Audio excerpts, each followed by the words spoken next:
O vídeo de hoje seria sobre a Elsa, aquela rainha de gelo, personagem da Disney, e sobre como ela possivelmente ou potencialmente é uma personagem queer, mas a gente não pode falar sobre isso. A gente não pode falar sobre isso porque a Elsa é uma personagem de animação.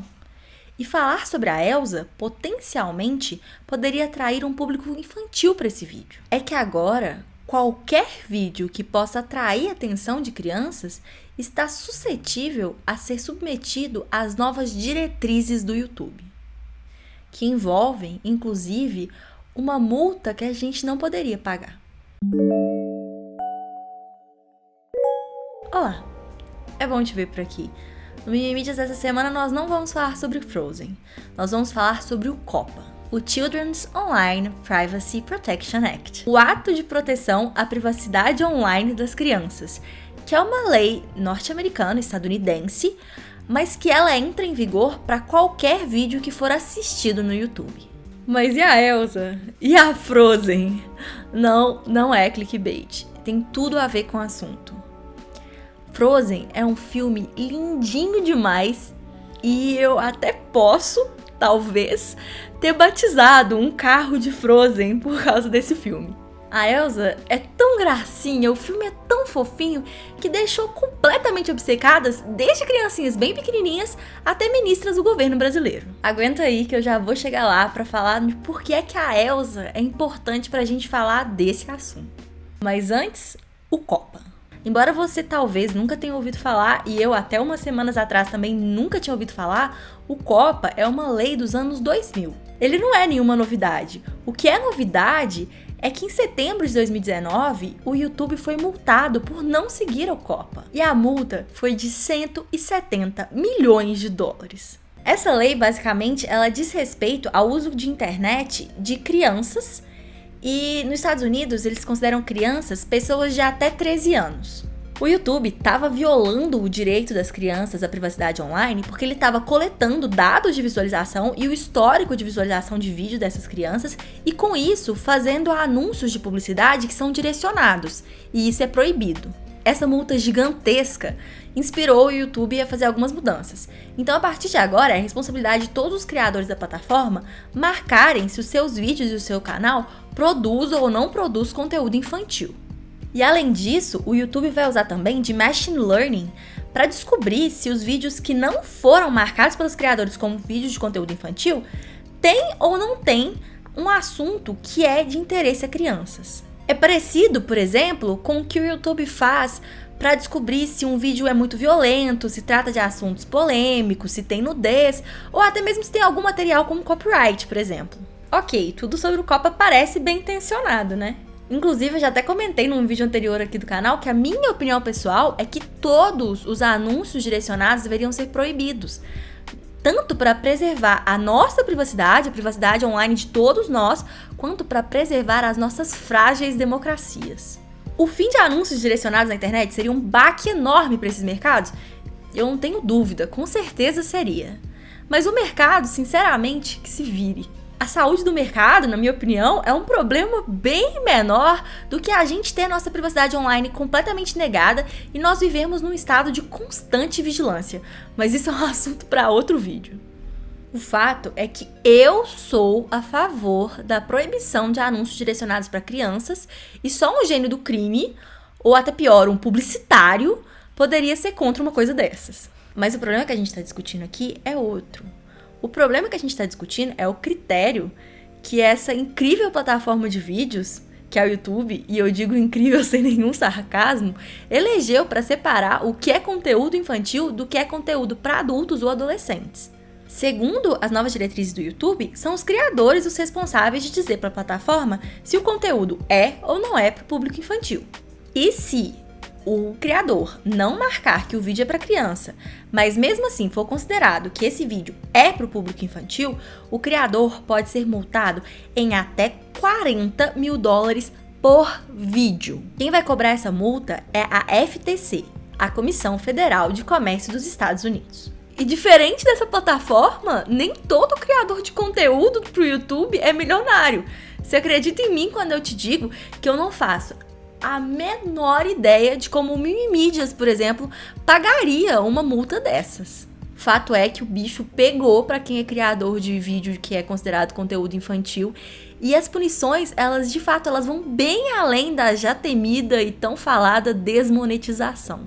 Além de não poder colocar esses tais anúncios direcionados, é claro, os criadores, eles têm uma série de outros recursos da plataforma que eles não vão poder mais usar. Por exemplo, sabe aqueles links que aparecem na tela final para outros vídeos? Aquilo é baseado em dados de uso. Então, os criadores de conteúdo infantil não vão poder mais usar aquilo. Aparentemente, recursos do tipo comentários e cards também não serão disponíveis para esse tipo de criadores, e parece que vários outros recursos que têm a ver com engajamento também não serão permitidos mais para criadores de conteúdo para público infantil. Em outras palavras, o sistema de recomendação de vídeo da plataforma é tão baseado na coleta de dados do usuário que, sem isso, o sistema simplesmente quebra. Canais que se classificarem ou que forem classificados como conteúdo infantil correm um grande risco de acabarem escondidos para sempre nas profundezas da plataforma. Sem dúvidas, tudo isso vai ser péssimo para os criadores de conteúdo para crianças aqui no YouTube, mas assim, para ser bem sincera, muitos desses conteúdos são realmente meio problemáticos. Você já assistiu a alguns desses típicos vídeos para criança do YouTube? Esses com brinquedo, com slime, essas coisas? O exemplo mais óbvio de problema nesses vídeos são as propagandas veladas. A propaganda velada, além de ser antiética, claro, ela também é um problema porque ela viola as regras da plataforma e também elas violam códigos de publicidade dos países, como por exemplo aqui no Brasil, é proibido fazer propaganda velada. Mas mesmo assim, muitos criadores fazem isso.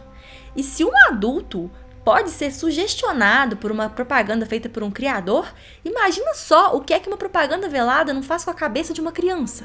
Mas além da propaganda velada, você acredita em mim, tem problemas piores, tipo os infames vídeos Spider-Man and Elsa, que eu não sei se você já ouviu falar. São vídeos sem pé nem cabeça, que são cheios de imagens chocantes, uma mistureba de personagens de vários filmes e umas situações muito esquisitas, muitas vezes envolvendo agulha. É um negócio bem estranho. Esses vídeos, eles eram criados a centenas, numa velocidade muito rápida, para alimentar a fome do algoritmo do YouTube de conteúdos que pudessem ser assistidos repetidamente e em massa. E para ganhar essa batalha por popularidade e atenção que existe nessa plataforma, essa batalha por cliques, esses vídeos usavam de cores tipo rosa choque, verde neon e, é claro, essa sopa, essa mistura de personagem de tudo quanto é filme. E assim eles acabavam ganhando essa disputa de oferta de vídeos e acabavam sendo assistidos por crianças bem pequenas. E assim, pra ser bem sincera, eu nem recomendo que você procure por esse tipo de vídeo, porque eles não são só esquisitos, não, eles são bem idiotas mesmo. É tipo o pior tipo de conteúdo, assim, é um negócio besta, esquisito. Mas fato é que esses vídeos existem e a descoberta da comunidade do YouTube a respeito desses vídeos ficou conhecido como ElsaGate. E há alguns anos o YouTube tem feito de muito para diminuir e acabar de vez com esse tipo de conteúdo na plataforma. Há mais de um ano o YouTube tem tentado acabar de vez com esse gênero de vídeos, e é fato que essas novas diretrizes podem ser os últimos pregos no caixão do gênero de vídeo mais questionável que já surgiu dessa plataforma. Além de ser um dos mais questionáveis, também é um dos mais repugnantes. Então, você não me entenda mal. Não tem problema nenhum em impor novas diretrizes para proteger a privacidade das crianças, que é o que o governo americano está tentando fazer, e nem impor regras bem rígidas para criadores que fazem vídeos para esse tipo de público que de fato é muito vulnerável, é muito sugestionável e que estava exposto de fato a coisas horríveis na plataforma. Tudo isso é verdade, e se você quer saber minha opinião, eu acho que na verdade já passou da hora de que medidas rígidas fossem tomadas para proteger mesmo as crianças desse tipo de conteúdo aqui na plataforma. Medidas precisam ser tomadas. O problema é decidir o que é e o que não é vídeo feito para criança. Para começar o problema, então, você se prepara, o YouTube reconhece que existem dois tipos de conteúdo feito para criança. Um é aquele tipo de conteúdo que tem as crianças como público-alvo principal. Perfeito. nenhum problema nisso. Mas também vídeos que não têm as crianças como público-alvo principal. Pois é, se um vídeo não for feito para criança, mas ele for atrativo para criança, o YouTube considera que esse conteúdo é para criança.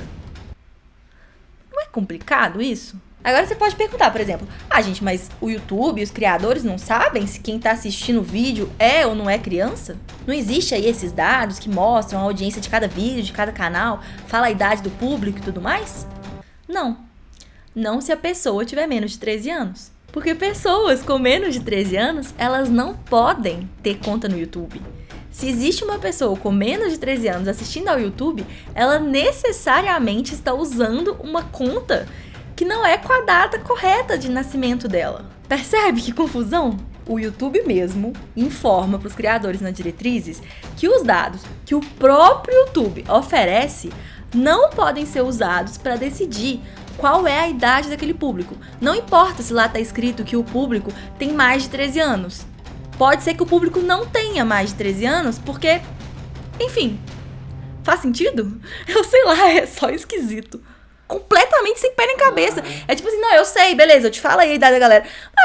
Né, esse dado aí, você não pode considerar isso pra saber a idade da galera. Ui, por que serve esse negócio? Não é um dado sobre a idade de quem assiste. Então por que você me dá um dado sobre a idade de quem assiste quando eu preciso saber a idade de quem assiste? Eu posso dar o dado que você me oferece. Esse negócio não tem pé nem cabeça.